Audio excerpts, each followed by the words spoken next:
बुलेटिनच्या सुरुवातीला एक धक्कादायक बातमी आहे। सोशल मीडियाच्या जमान्यात झटपट प्रसिद्धी मिळवण्यासाठी रीलबाजांनी उच्छाद मांडलाय। कधी ट्रॅफिक रोखून डान्स केला जातो तर कधी धावत्या कार आणि बाईकवर जीवघेणे स्टंट केले जातात। हे कमी की काय, पण खोट्या बातम्या देणाऱ्या सोशल मीडिया चॅनलचा तर पूर आलाय। मराठी सेलिब्रिटींबाबत गोष्टी रंजित करून सांगितल्या जातात। यामध्ये बऱ्याचशा गोष्टी या बनावट असतात। पण एका मराठी यूट्यूब चॅनलने तर हद्दच केली। फक्त सबस्क्राइबर्स आणि व्ह्यूज वाढवण्यासाठी मराठी सेलिब्रिटींच्या निधनाच्या खोट्या बातम्या या चॅनलकडून दिल्या जातात। तर वायन मराठी न्यूज असं या चॅनलचं नाव आहे। या चॅनलवर प्रतिष्ठित कलाकारांच्या निधनाचे स्क्रीनशॉट शेअर केले जातात। याचा अनुभव स्वतः आदेश बांदेकर यांनी घेतलेला आहे। त्यांच्या मृत्यूची खोटी बातमी या चॅनलने शेअर केली होती। त्याचा मनस्ताप बांदेकर यांना सहन करावा लागला।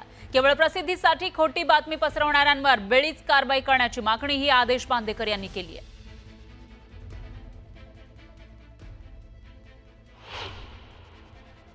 म्हणजे श्रद्धांजली सुद्धा काही जणांनी अर्पण केल्यासारखी ही भावना, ही वृत्ती माझ्यापर्यंत होतं। तोपर्यंत ठीक होतं। मी हसण्यावारी या सगळ्या वृत्तीकडे दुर्लक्ष करत होतो। जे इतके काम करतायत, प्रवास करतायत, त्यांच्याबद्दलच्या बातम्या सुद्धा अशाच होत्या।